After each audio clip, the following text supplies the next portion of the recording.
We have with us today Carol Alexis Chen. She's a career federal prosecutor, the Assistant U.S. Attorney for Los Angeles, and Chief for the International Narcotics, Money Laundering, and Racketeering Section. She will be discussing crime in the criminal justice system during a time of COVID. Carol, we are so excited to have you with us here today. Thank you very much. Hello, everyone from Los Angeles.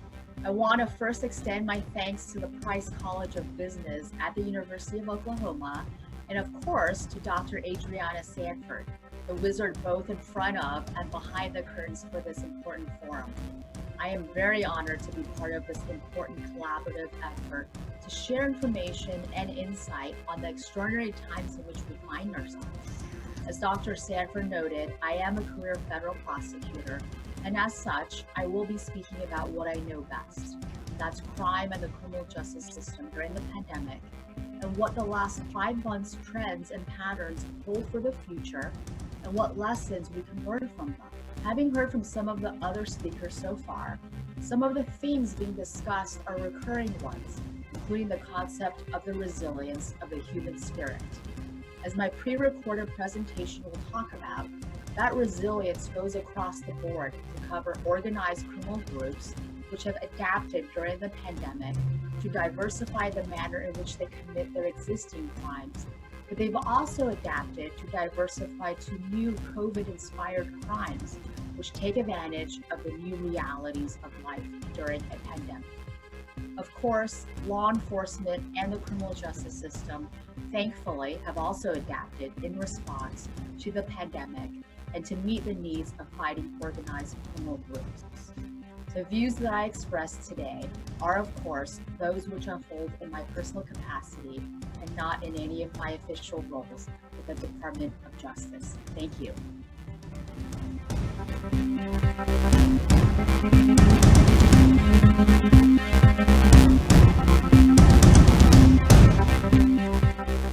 The prefix pan means all of everything or involving all members, and perhaps never before has a word like pandemic been such an apt descriptor, as the coronavirus has affected every part of the world in some shape or form and every strata of society. The pandemic has had far-reaching implications on the global economy, criminal patterns and practices, and the manner in which law enforcement investigates crime and the criminal justice system charges and processes defendants. While it is easy for doom and gloom given what we have been through and given the uncertainty for the future, all is not lost, but we must adapt to new world realities which likely are here to stay. The criminal justice system has already pivoted in some ways, and the responses to the pandemic have led to some modern changes and increased efficiencies, and some cynics might say even unintended reform. Governments globally have taken drastic measures to limit the spread of the disease, instituting international border closures, the mandatory closure of non-essential businesses, and shelter-in-place orders of varying strictness. Legal economic activity has drastically declined, which has affected the illegal global economy because cartels and criminal syndicates use the legal global supply chain and trade channels to move their illegal merchandise throughout the world. If there is less legal trade and business, there is less opportunity and less cover for criminals. This theme popped up on the internet not too long after the pandemic began. It plays off the popular Where's Waldo book series, where the goal is for the reader to pick out Waldo out of a crowd of people. Much like him in this meme, without the hustle and bustle of a crowd, a criminal has no cover he cannot hide, and he has less opportunities. Models predicting crime patterns look at routine activities and posit that crime requires a convergence of a motivated offender, a suitable target, and the absence of capable protectors in the same place at the same time. In short, without victims, there can be no offenders, and as more people stay indoors, opportunities for street crime decline.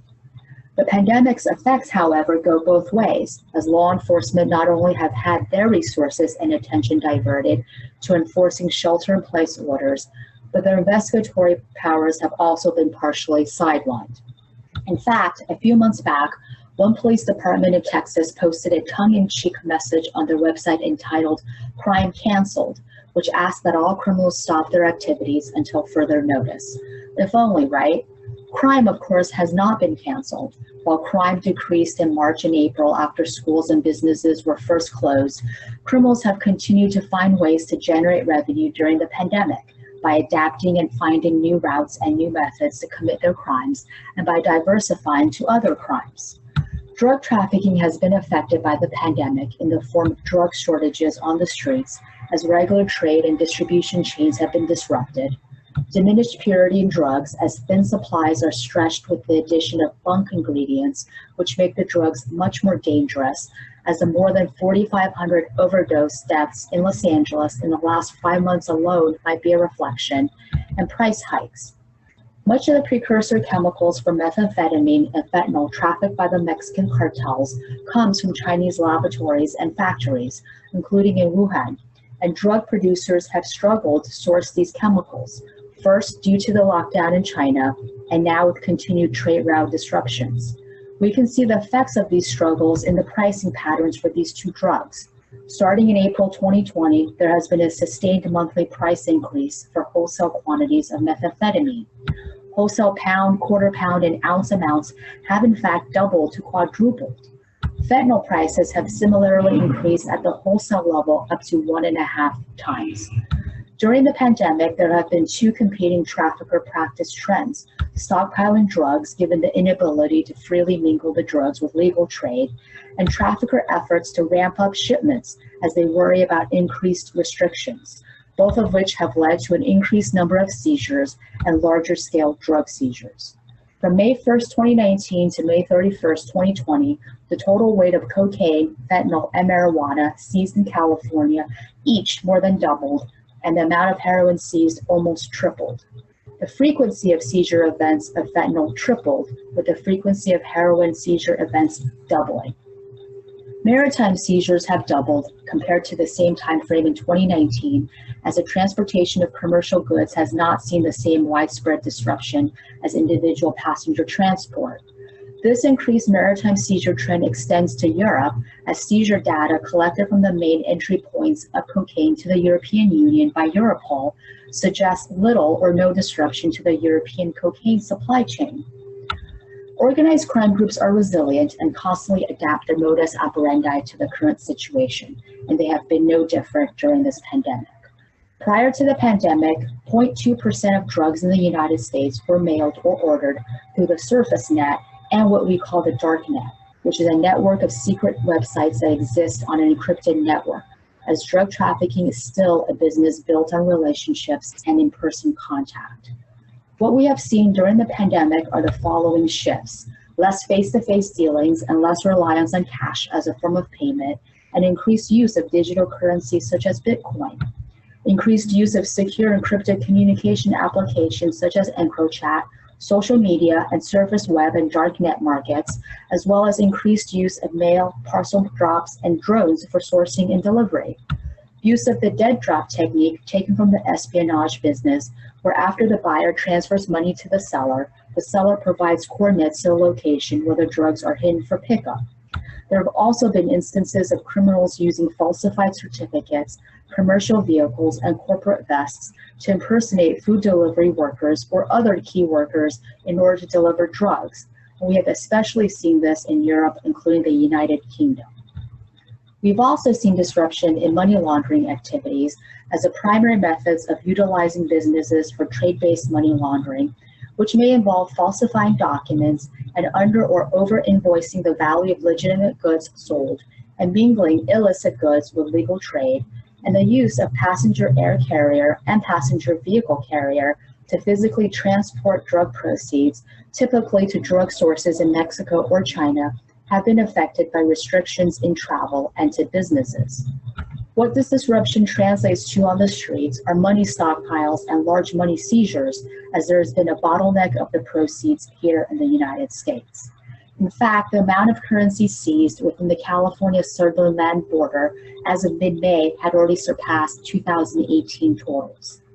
If you want to see what $6 million in cash looks like, here it is. This is from a seizure off a privately chartered flight, as money launderers also have shifted to this mode of transport.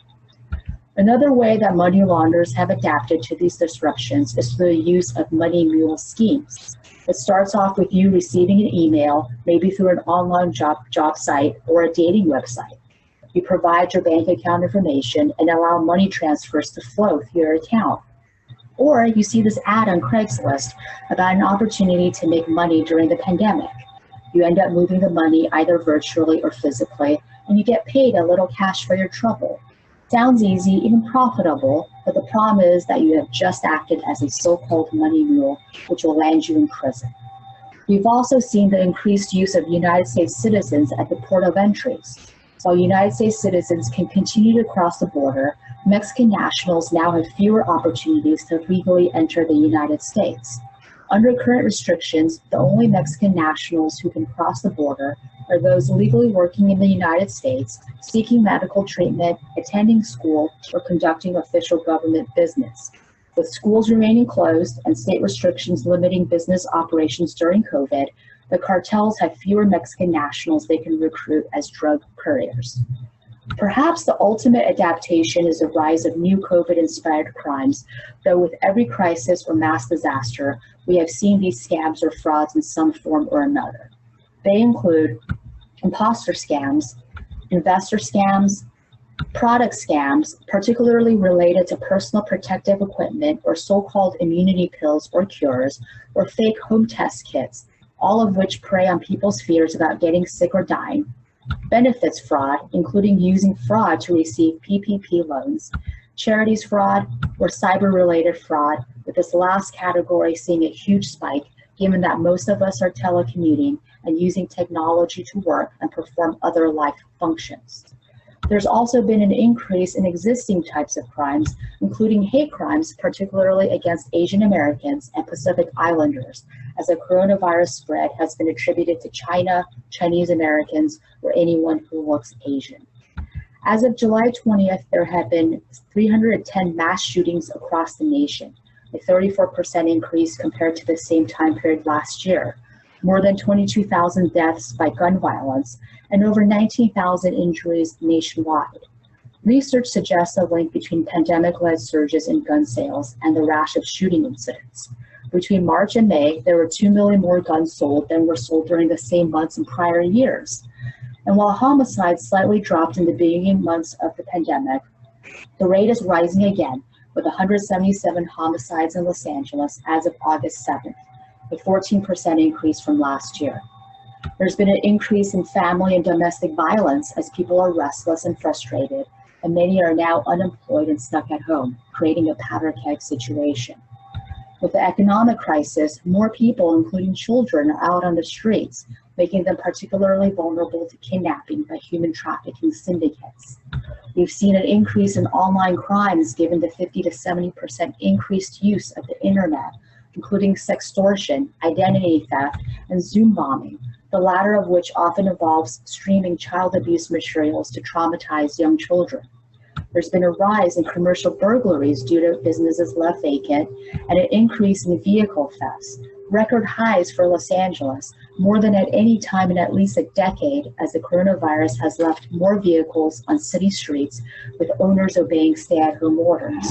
The number of traffic-related deaths in Los Angeles increased alarmingly after the first month of stay-at-home orders due to the surge of speeding on emptier streets and the higher number of people walking and riding bikes in neighborhoods. We've also seen organized crime groups taking on duties of the state, such as enforcing lockdown orders and providing basic services by delivering perishable food, canned goods, toilet paper, and PPE to the poor, infirm, and older adults. Organized crime groups like the Italian Mafia and the Japanese Yakuza have been doing this for decades, but they, of course, do it with their own flair. Drug cartels have posted warnings about abiding by curfews and social distancing rules, which include references to torture and murder as penalties for scofflaws. The Sinaloa cartel drug lord El Chapo's enterprising daughter formed the company El Chapo 701, with a 701 referring to the rank her father once held on the Forbes list of the world's richest people. While it has sold everything from fashion to beer in her father's name and likeness, the company shifted to manufacturing PPE and pandemic-related items, which employees of the company have been handing out on the streets in staged PR events. Organized crime groups perform these functions without being asked by the state because it helps to reinforce their soft power. They become seen as a protectorate of the people, coming to the help of the poor and succeeding where the state has been failing. These tactics have served as highly effective propaganda in Mexico, where in certain parts El Chapo has been seen as Robin Hood helping the poor. What the trends and patterns in crime and criminal behavior have shown us in the last few months is that while COVID may have effects, criminals have found ways and will continue to find ways to adapt and to take advantage of new opportunities. With respect to law enforcement, the partial shift in operational focus to public order policing has temporarily reduced the availability of personnel to perform investigative and intelligence work. Due to both COVID and local civil unrest, many narcotics teams have been temporarily reassigned, leading to an unprecedented decline in narcotics enforcement in the Los Angeles region. Arrests have been prioritized to minimize law enforcement from getting sick through contact with the public. Law enforcement has had less ability to conduct ground operations, such as surveillance or hand-to-hand informant-driven transactions. And there have also been reports of less information sharing within the European Union and across countries in the world. The official law enforcement response to COVID here in the United States includes the Department of Justice coordinating nationwide efforts to combat COVID-related crimes starting in March, including with the creation of a hoarding and price gouging task force, and reach outs to vulnerable communities such as the elderly about COVID scams. Some examples from Department of Justice prosecutions include those involving investor scams about fake COVID-19 cures and individuals fraudulently obtaining PPP loans, which are then used for stock market ventures, gambling, or expensive Vegas getaways. Courts themselves have also had to adapt to the COVID pandemic, responding to local and national health conditions and numbers. Federal courts, including here in Los Angeles, have issued general orders which have shut down jury trials and grand juries, closed the courthouses to the public, and changed entry protocol into court facilities when they have been reopened. Orders have also changed the manner in which hearings are conducted, as they have gone mostly virtual or telephonic, and courtesy copy requirements have been eliminated. Here in Los Angeles, while we have had grand juries resume since June with COVID safety protocols in place, we still have not had any jury trials since March. In June, a newly formed COVID-19 Judicial Task Force offered suggestions on new protocols to institute if and when jury trials resumed, and most of the protocols are already in place for grand jury presentations.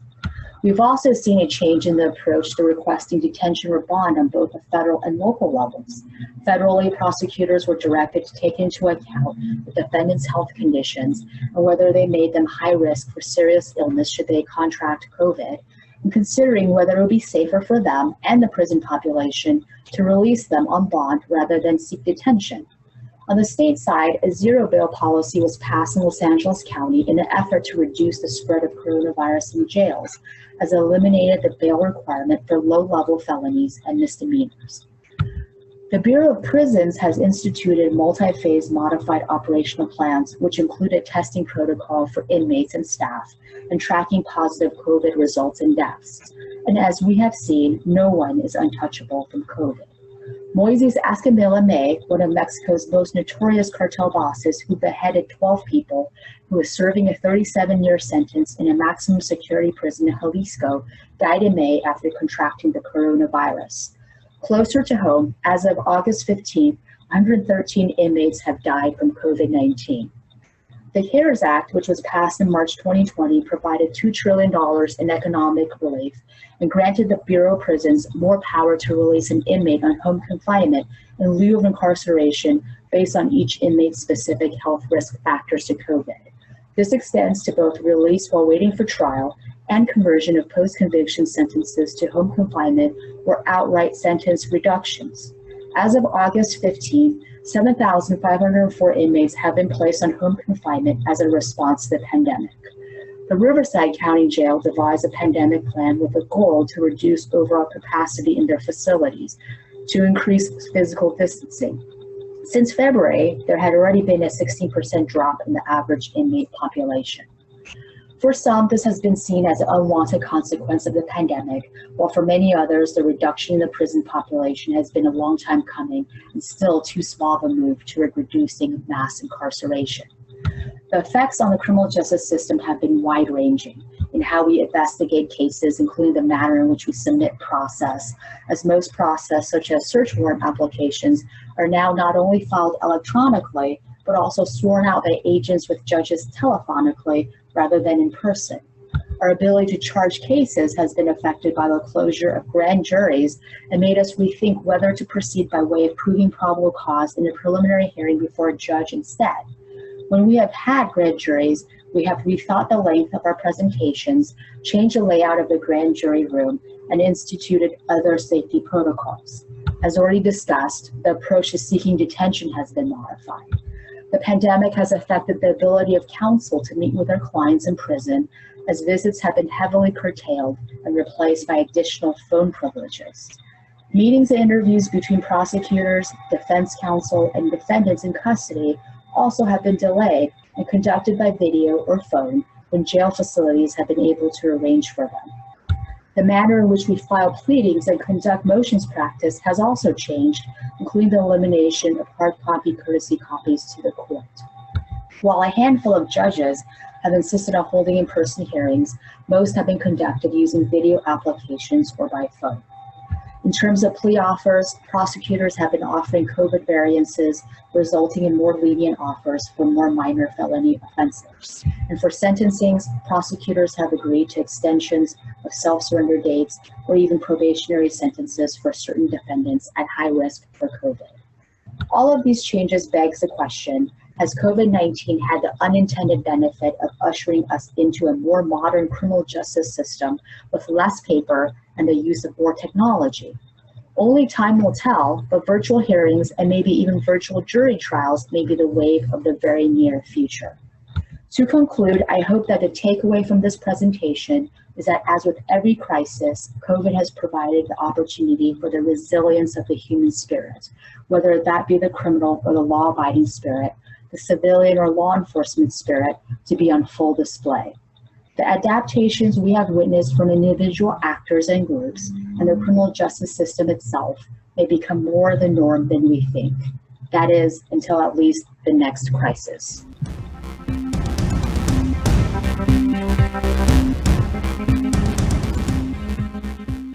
So you talked to us about the money mules, and this is actually a large concern for our students and for our youth, because sometimes they are actually put in a position where they receive letters or their parents receive letters, and they actually reach out hoping to find an internship or hoping to find a job.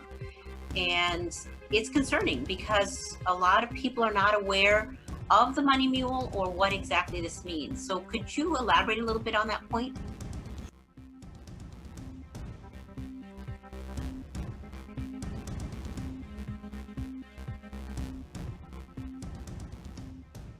Sure. I think, Dr. Sanford, the cautionary tale that we should remember is that crime could be lurking anywhere and everywhere.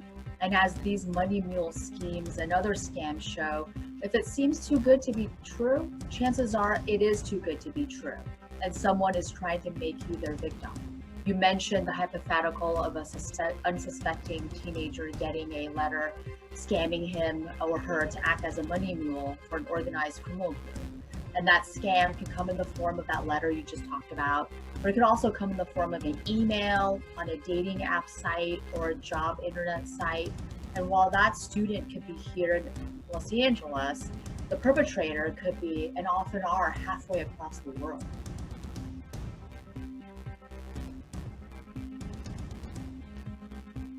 And so the interconnectivity that binds us today with all of these technological advancements, the explosion of new apps, can also make us more vulnerable to organized crime and victimize us with our own click of a mouse or a swipe on our phones. And so while I'm not suggesting that we should be paranoid, we do need to be vigilant in our daily personal lives, and that includes both virtually as well as when we're opening up our mail, and it's of course also out on the streets as the pandemic unfolds and everybody's trying to get out into the streets and back into the world a little bit more. And then of course also at work, because crimes could be and are being committed internally within organizations and companies by employees of different rank, whether they are junior to you or above you at the very top. And it really is incumbent upon all of us to be vigilant, to be aware of what's going on around us, and to report it if and when we can.